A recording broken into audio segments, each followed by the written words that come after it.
Chinese soldiers preparing for battle. This is what Beijing wants to show the world. With each military drill, China is drawing ever closer circles around Taiwan. China has a clear goal: to gain control over the island. China will surely be reunified. Are you willing to get involved militarily to defend Taiwan if it comes to that? Yes, that's the commitment we made. The United States is building up its military presence in the region and is practicing how to sink Chinese ships.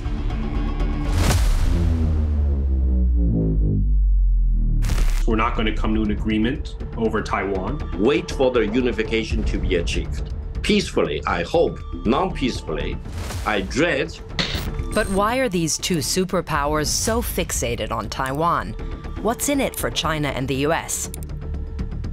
And how do people in Taiwan feel about it?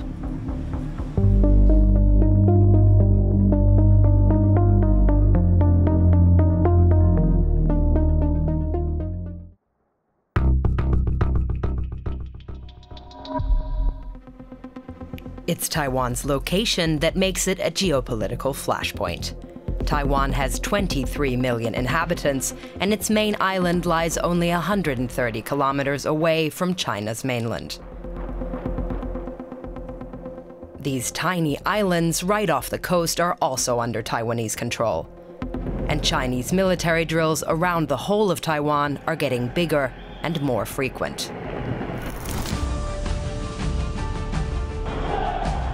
In recent videos released by China's People's Liberation Army, Beijing has threatened to encircle the island. It sees Taiwan as part of its territory and says it's ready to use force if necessary to get it back. We'll talk more about the history and Taiwan's status later. For now, you need to know that in the late 1940s, there was a civil war in China between communists and nationalists. The communists won and took control of mainland China. And the nationalists fled to Taiwan. That laid the groundwork for today's tensions. The US has an ambiguous policy towards Taiwan. Since the late 1970s, it's recognized communist Beijing as the only legitimate government of China. But it has informal ties with Taiwan and is seen as the island's protector. Okay, let's go back to the map to understand why the US and China can't quit Taiwan. In some ways, Taiwan's strategic importance is about 3 choke points around the island. To the west, there's the Taiwan Strait. It's a key trade route for both Beijing and Taiwan, and also for everybody else. Almost all the world's biggest container ships pass through here. To the north, the Miyako Strait. It runs between Taiwan and these Japanese islands. And in the south, the Bashi Strait. It runs between Taiwan and the Philippines.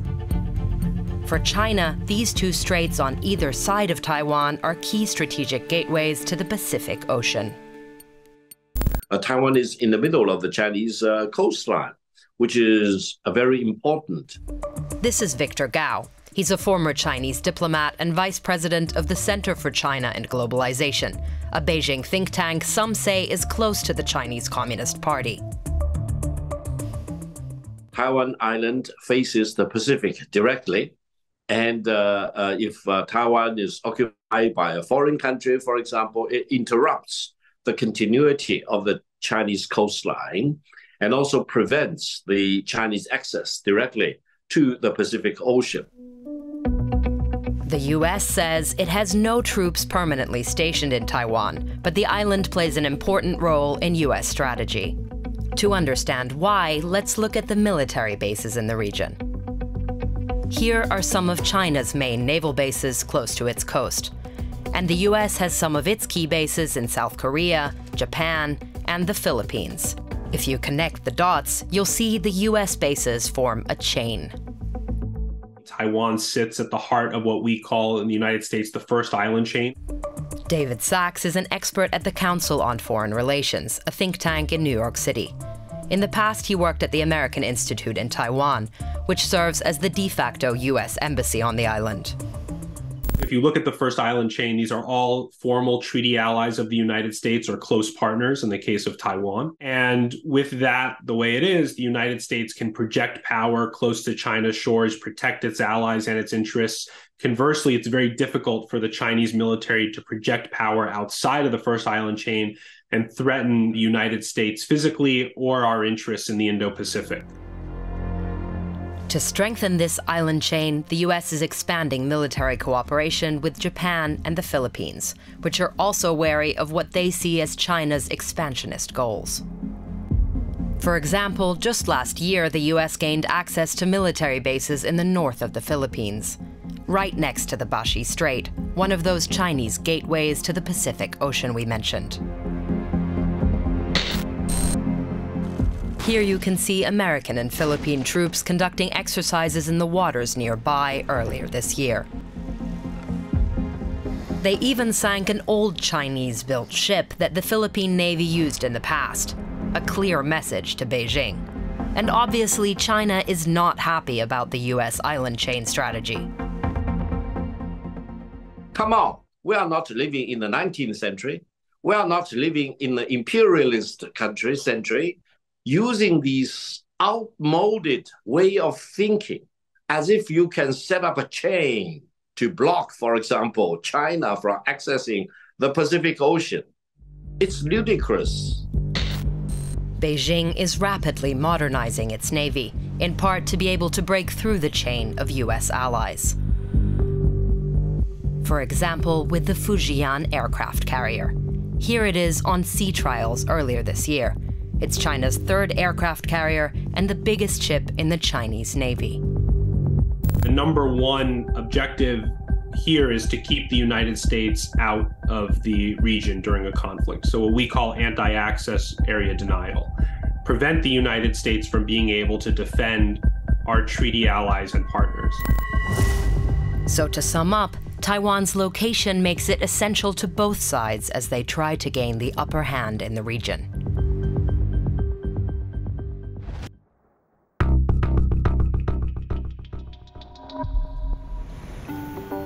But the rivalry is also about money. Big money. Economically, the small island has an outsize importance for both China and the US, even though neither officially recognize Taiwan as a country. Both China and the US have significant trade links with Taiwan, and much of that business comes from just one company. TSMC, Taiwan Semiconductor Manufacturing Company. It produces microchips. Taiwan makes 90% of the most advanced ones in the world. Both the US and China are dependent on them, and so is everybody else. There's a good chance TSMC's semiconductors are in the device that you're using to watch this video right now. They're in new cars, fridges, and fighter jets. Everywhere. They're needed to develop new AI models. And US leaders worry that losing Taiwan to China could permanently shift economic tides against them. We don't assume that a region under Chinese hegemony would be open to US trade and investment. I think that China would reorder the region. They want the United States to basically supply them with raw materials that are turned into manufactured goods in China and then sold all over the world. And there isn't really a role for the United States or other industrialized countries in that. The Chinese economy is already larger than that of the United States if we use purchasing power parity. China produced more than 30 million cars. In 2030, the Americans probably produced less than half of that. So why should anyone believe they can have some benefit of picking a fight with China? No, there is no benefit. China does not look at Taiwan from an economic or commercial perspective. So why is Taiwan so important to Beijing then?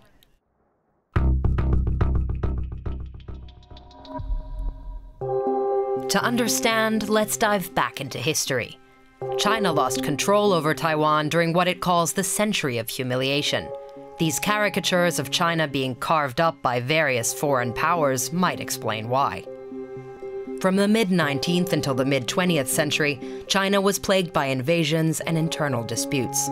This is important because that notion of humiliation still plays a big role in Chinese state ideology even today. In 1895, Japan took Taiwan from China and made it a colony. After World War II, the Allies forced Japan to give it back. But at the time, China was in the middle of a civil war. The government of the Republic of China, or ROC, was led by nationalists under Chiang Kai-shek. Mao Zedong led communist forces against them. In 1949, the victorious communists marched into Beijing and established the People's Republic of China on the mainland. The defeated government of the Republic of China fled to Taiwan. That's why there are two governments that call themselves China. One on the mainland, the People's Republic of China, or PRC, and on Taiwan, the Republic of China, or ROC. The PRC government in Beijing sees Taiwan as a breakaway province and says there's only one China, even though they've never actually been in charge in Taiwan. Most of the world accepts this one China policy, including the US. They don't recognize Taiwan as an independent country. Wait, so why is the US supporting Taiwan then? There's also a history to that. After the Civil War, the US initially saw the nationalist government in Taiwan as the only real China, rejecting the communist government on the mainland. US soldiers were even stationed in Taiwan under a common defense pact. The change came in the 1970s. The US sought closer relations with Beijing. That meant closing the US embassy in Taiwan and pulling out US troops.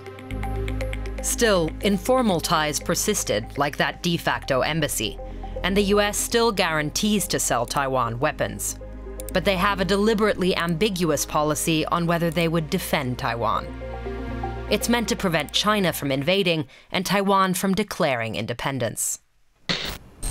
But that strange limbo has been the status quo in Taiwan for decades, and it's created realities on the ground. Taiwan developed from a nationalist authoritarian regime into one of the strongest democracies in the region. There are elections, a free press, and civil liberties. Taiwan was first in Asia to legalize same-sex marriage. This year, a progressive party was re-elected for a third term, vowing to maintain that tense status quo. DW's Taiwan correspondent Yu Chen Li can give us a sense of things on the ground. Here in Taiwan, the atmosphere is very different from you might read in the headlines. The tension has become part of daily life. One key reason is that people in Taiwan have been living under the threat of the Chinese Communist Party for many decades. The majority of the Taiwanese prefer to maintain the status quo with China, but how to do so is a rather polarized debate. If China wants to bully us, at least we still have the US and Japan. They're our friends. I've always been skeptical of America, but we have no choice if we can't get stronger or have enough forces.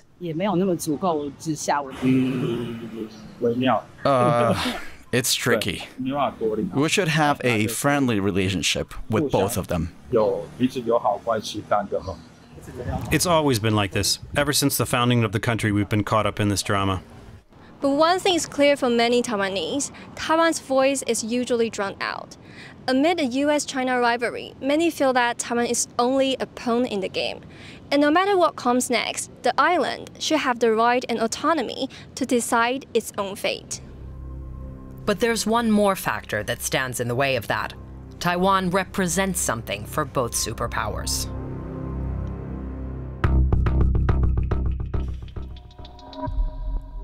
Taiwan has embraced the US worldview, which promotes democracy and capitalism. China is a one-party system and a socialist market economy. And a major Chinese Communist Party narrative centers on Taiwan. Remember the century of humiliation we mentioned when China lost Taiwan? While Chinese President Xi Jinping sees bringing Taiwan back into the fold as an important step in overcoming that humiliation. This is part of the so-called national rejuvenation, a revival of the Chinese nation as a great power. But with Xi Jinping, I think you did see some impatience. Xi Jinping has clearly put himself forward as a leader of, world historic importance. He views himself in a very similar way, I think, to Vladimir Putin, that he's just not a run-of-the-mill leader. He's transformative. No one, no country, no single human being will be able to block the peaceful reunification of China or the non-peaceful reunification of China. So we should all call on the United States. Don't play with fire. But for the U.S., supporting Taiwan also means keeping up key alliances in the region and promoting democracy. If China were to invade and annex Taiwan, we would see that democracy extinguished, and it could send chilling effects to democracies around the world. You would have deep questions being asked in South Korea, Japan, and the Philippines on whether they can rely on the United States for their security. Because of where Taiwan is and what it represents, neither China nor the U.S. are able to back down. And the rest of us are stuck watching the superpower rivalry play out.